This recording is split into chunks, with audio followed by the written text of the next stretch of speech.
నమస్తే ఫ్రెండ్స్, నేను మీ AI assistant. అందరూ ఎలా ఉన్నారు? నేను బాగున్నాను. ఈ వీడియోలో మనం రక్తదానం గురించి పూర్తి ఇన్ఫర్మేషన్ తెలుసుకుందాం.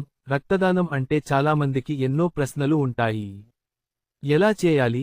ఎందుకు చేయాలి? ఎప్పుడు చేయాలి? ఎవరు చేయాలి?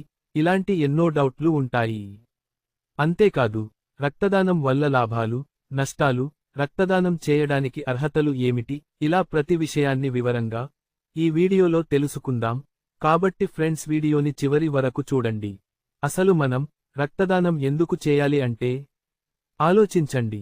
ప్రతి కొన్ని సెకన్లకు ప్రపంచంలో ఎక్కడో ఒకచోట ఎవరికో ఒకరికి రక్తం అవసరం అవుతుంది. ప్రమాదాలు జరిగినప్పుడు, సర్జరీస్ చేసేటప్పుడు, క్యాన్సర్ రోగులకు, రక్తహీనతతో బాధపడేవారికి, పుట్టుకతోనే కొన్ని వ్యాధులతో బాధపడే చిన్నారులకు, ఇలా ఎంతో మందికి రక్తం అత్యవసరం అవుతుంది. రక్తానికి ఆల్టర్నేటివ్ అంటూ ఏమీ ఉండదు. దీనిని ఏ ప్రయోగశాలల్లో తయారు చేయలేము. కేవలం మనుషుల నుండి మనుషులకే ఇది అందాలి. ఒక చిన్న రక్తదానం వల్ల ఒక ప్రాణాన్ని కాపాడవచ్చు. ఆ ప్రాణం మీ బంధువుది కావచ్చు, మీ స్నేహితుడిది కావచ్చు, లేదా మనకు తెలియని ఎవరిదో కావచ్చు. వారి ముఖంలో కనిపించే కృతజ్ఞత మీరు చేసే రక్తదానంతో సమానం. అందుకే రక్తదానం ఒక మహోన్నత దానం. రక్తదానం చేయాలి అనుకుంటే ముందుగా ఆథోరైజ్డ్ బ్లడ్ బ్యాంకు లేదా రక్తదాన శిబిరాన్ని సంప్రదించాలి. మీరు వెళ్ళినప్పుడు అక్కడ ఉన్న వైద్య సిబ్బంది మిమ్మల్ని కొన్ని ప్రశ్నలు అడుగుతారు.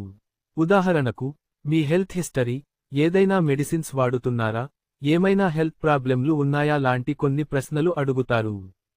తర్వాత మీ blood pressure, pulse rate, body temperature check చేస్తారు. అలాగే మీ హిమోగ్లోబిన్ లెవెల్స్ కూడా చెక్ చేస్తారు. ఇదంతా పూర్తయ్యాక మీరు అర్హులు అయితే అప్పుడు రక్తదానం ప్రాసెస్ స్టార్ట్ అవుతుంది. ఒక పరిశుభ్రమైన, సురక్షితమైన వాతావరణంలో స్టెరైల్ సూదిని ఉపయోగించి మీ చేతిలోని సిర నుండి రక్తం సేకరిస్తారు. సాధారణంగా ఒకసారికి 350 నుండి 450 మిల్లీలీటర్ల రక్తాన్ని సేకరిస్తారు. ఈ ప్రాసెస్కు సుమారు 10 నుండి 15 నిమిషాలు పడుతుంది. రక్తదానం పూర్తయ్యాక కొంచెం నీరసంగా ఉంటుంది. అప్పుడు కొద్దిసేపు విశ్రాంతి తీసుకోవాలి. తర్వాత అక్కడ ఉండే స్టాఫ్ మీకు ఏదైనా ఫ్రూట్స్ లేదా జ్యూస్ ఇస్తారు. దీనివల్ల మీకు ఎనర్జీ వస్తుంది. ఆ తర్వాత మీరు మీ పనులు యథావిధిగా చేసుకోవచ్చు. మరి ఎప్పుడు రక్తదానం చేయాలి అంటే, దీనికి ఒక పర్టిక్యులర్ టైం అంటూ ఉండదు. ఎప్పుడూ రక్తం అవసరమే, కాబట్టి ఎప్పుడైనా రక్తదానం చేయవచ్చు. అయితే మీరు రక్తదానం చేయడానికి అనుకూలంగా ఉన్నారో లేదో తెలుసుకోవడం చాలా ముఖ్యం. సాధారణంగా పురుషులు ప్రతి 3 నెలలకు ఒకసారి రక్తదానం చేయవచ్చు. స్త్రీలు అయితే ప్రతి 4 నెలలకు ఒకసారి రక్తదానం చేయవచ్చు. ఏదైనా పండగలు, ప్రత్యేక దినోత్సవాలు, లేదా ఏదైనా ప్రకృతి వైపరీత్యాలు జరిగినప్పుడు రక్తదాన శిబిరాలు ఎక్కువగా ఏర్పాటు చేస్తూ ఉంటారు. అప్పుడు మీరు రక్తదానం చేయవచ్చు. అలాగే మీరు మీకు దగ్గరలోని బ్లడ్ బ్యాంక్ లేదా రక్తదాన శిబిరాలను సంప్రదించి వారి షెడ్యూల్ ప్రకారం వెళ్లి రక్తం దానం చేయవచ్చు. కొన్నిసార్లు అత్యవసర సమయాల్లో రక్తం కావాలని ఎవరైనా అడిగినప్పుడు మీ ఆరోగ్యం అంతా బాగుంటే వెంటనే స్పందించి రక్తదానం చేయండి. అయితే ఎవరు రక్తదానం చేయాలి, ఎవరు చేయకూడదు అనేది చాలా మందికి ఉన్న పెద్ద డౌట్. సాధారణంగా 18 నుండి 65 సంవత్సరాల మధ్య వయస్సు ఉన్న ఆరోగ్యవంతులైన వ్యక్తులు ఎవ్వరైనా రక్తదానం చేయవచ్చు. రక్తదానం చేసే వ్యక్తి బరువు కనీసం 45 నుండి 50 కిలోలు ఉండాలి. రక్తదానం చేసే వ్యక్తి ఏ రకమైన మెడిసిన్స్ వాడకుండా ఉండాలి. అలాగే ఎటువంటి దీర్ఘకాలిక వ్యాధులు లేకుండా ఉండాలి.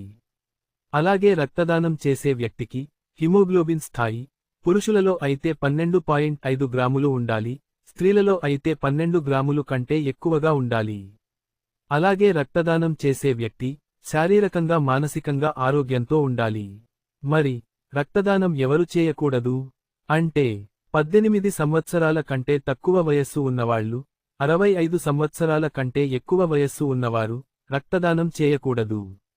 అలాగే బరువు తక్కువగా ఉన్నవారు, అంటే 50 కిలోల కంటే తక్కువగా ఉన్నవారు రక్తదానం చేయకూడదు. రక్తహీనత ఉన్నవారు అంటే అనీమియా ప్రాబ్లెమ్ ఉన్నవాళ్లు రక్తదానం చేయకూడదు. అలాగే ప్రెగ్నెంట్తో ఉన్నవాళ్లు, పాలిచ్చే తల్లులు కూడా రక్తదానం చేయకూడదు. జ్వరం, జలుబు, దగ్గు వంటి హెల్త్ ప్రాబ్లెమ్ ఉన్నవాళ్లు కూడా రక్తదానం చేయకూడదు. అలాగే గుండె జబ్బులు, కిడ్నీ జబ్బులు, కాలేయ జబ్బులు, cancer, diabetes, AIDS, hepatitis B, C వంటి హెల్త్ ఇష్యూస్ ఉన్నవారు రక్తదానం చేయకూడదు. రెగ్యులర్గా కొన్ని రకాల మెడిసిన్స్ వాడుతున్నవారు కూడా రక్తదానం చేయకూడదు. పచ్చబొట్లు, టాటూలు వేయించుకున్నవారు సుమారు 6 నెలల నుండి 1 సంవత్సరం వరకు రక్తదానం చేయకూడదు. అలాగే ఏదైనా ఆపరేషన్, సర్జరీ చేయించుకున్నవారు కూడా అంత త్వరగా రక్తదానం చేయకూడదు. మద్యం సేవించిన 24 గంటల లోపు రక్తదానం చేయకూడదు.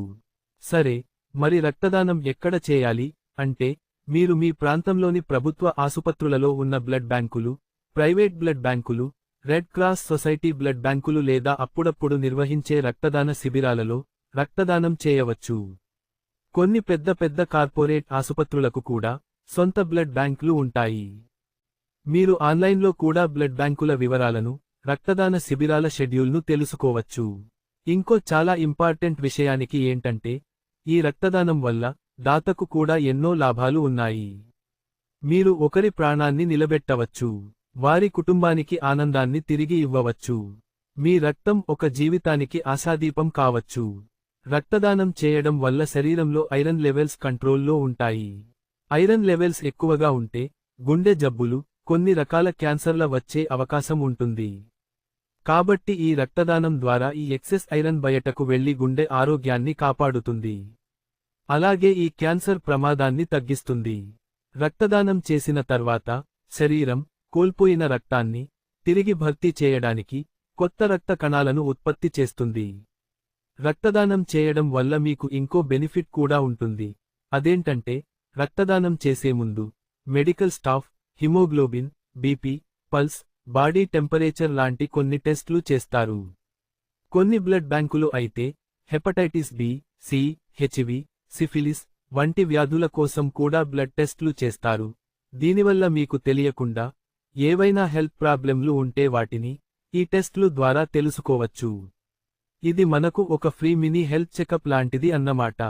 రక్తదానం చేయడం వల్ల బాడీలో కొన్ని కేలరీలు తగ్గుతాయి. సో ఇది పరోక్షంగా వెయిట్ కంట్రోల్కు కొద్దిగా హెల్ప్ అవుతుంది. అన్నింటికంటే ముఖ్యమైనది, రక్తదానం చేశాక మీరు ఒక గొప్ప పని చేశారనే మెంటల్ సాటిస్ఫాక్షన్, మన వల్ల ఒకరి ప్రాణాన్ని కాపాడామనే ఫీల్ మీకు చాలా హ్యాపీనెస్ను ఇస్తుంది. చాలామందికి రక్తదానం గురించి కొన్ని భయాలు ఉంటాయి. నిజం చెప్పాలంటే రక్తదానం వల్ల పెద్దగా నష్టాలు ఏమీ లేవు. కొన్ని చిన్న అసౌకర్యాలు ఉండవచ్చు తప్ప ఏ ప్రాబ్లం ఉండదు. రక్తదానం చేశాక కొంత బ్లడ్ లాస్ అవుతారు కాబట్టి కొంచెంసేపు నీరసంగా అనిపించవచ్చు. అందుకే రక్తదానం తర్వాత కాసేపు విశ్రాంతి తీసుకోవాలి, ఫ్రూట్స్, జ్యూస్లు తీసుకోవాలి. సూది గుచ్చిన చోట కొద్దిగా నొప్పిగా ఉండి మచ్చ రావచ్చు. కానీ అది కూడా కొద్ది రోజుల్లో తగ్గిపోతుంది. చాలా తక్కువ సందర్భాలలో కొందరికి తలనొప్పిగా, వికారంగా అనిపించవచ్చు. అయితే దీని గురించి పెద్దగా భయపడాల్సిన అవసరం లేదు. చిన్న జాగ్రత్తలు తీసుకుంటే సరిపోతుంది. ఉదాహరణకు, రక్తదానానికి ముందు మంచిగా తినాలి, నీళ్లు తాగాలి, తగినంత నిద్రపోవడం కూడా చాలా ముఖ్యం. సరైన పరిశుభ్రత, జాగ్రత్తలు పాటిస్తే రక్తదానం చాలా సురక్షితమైన ప్రక్రియ.